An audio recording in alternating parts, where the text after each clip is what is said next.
Fighting on TV, it's definitely more organized than fighting on shows that are not on TV. There is a process of doing things, of collecting, like, the shorts. You have to give in an ID card. You got to do certain things in order, because it's not just some show in the middle of the temple or some untelevised show. So they have to make sure that everything runs smoothly for TV, for live television. So because of that, there's a little bit more pressure to show a little bit rather than just focus on a fight, because especially TV entertainment 3-round fights, they want exciting fights. And even in the fighters meeting, they always tell us, like, oh, you have to come forward, you have to be active, don't just back up and do nothing.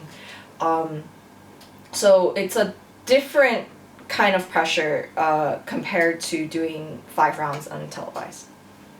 So some of the pros of being marketed is, one, you get exposure, which is really important these days.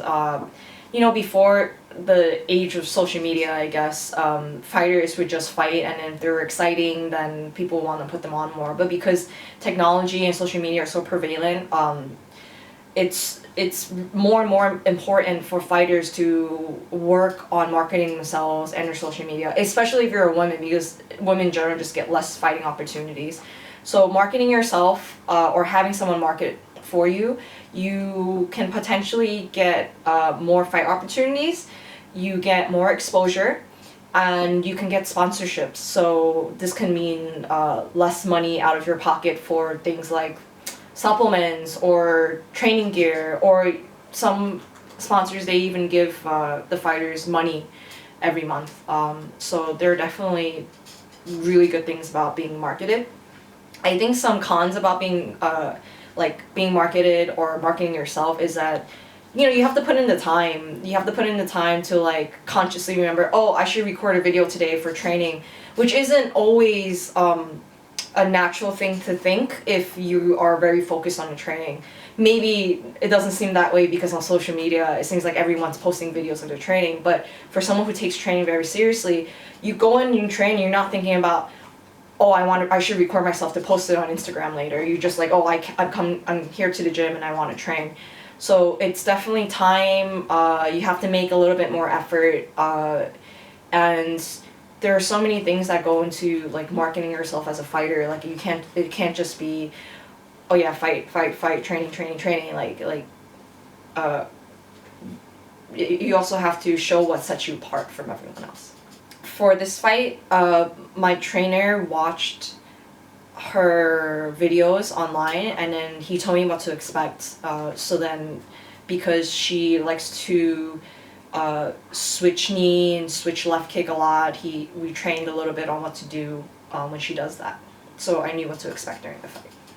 Changing gyms was very scary because I was very comfortable at where I was for my 4 years. I've been in Bangkok for 4.5 years, and for 4 years I trained at one gym, and I trained with one trainer who was there for pretty much all my fights. So to step away from that, it was it was daunting, and it was also very overwhelming, but I also knew that it was something that I needed to do.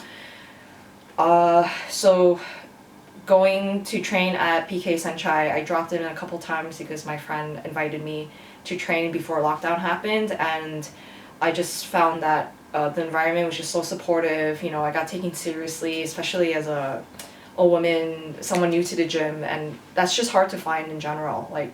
A lot of times when you go to gyms and you're new, plus if you're a woman, they just don't really take you seriously, and they just kind of do whatever. But it wasn't the case when I started training at PK Senchai, so then I had a good feeling about it. I kept going, and everyone was really helpful, really supportive, and I started learning so much, and that's when I knew that I wanted to make the gym my home gym. So Thailand right now, it's one of the few countries that have pretty much opened back up domestically. Fights have been going on regularly for over a month now, and it's great to be here during the global pandemic as a fighter, because one, gyms are open, so you get to train full time. You don't have to be so careful of the social distancing measures because there haven't been any local transmission cases for like almost 2 months now, and you can get fights. Like if I went home to the U.S. Around the time when everyone was panicking about COVID back in February, March, I'd be sitting at home doing nothing. Like I wouldn't be able to train. Definitely would not be able to fight. So I'm glad that I stayed in Thailand. So from now on to like the next 6 months, I'd be able to continue training full time. I'd be able to keep getting fights maybe every month, which is much better than most other fighters around the world.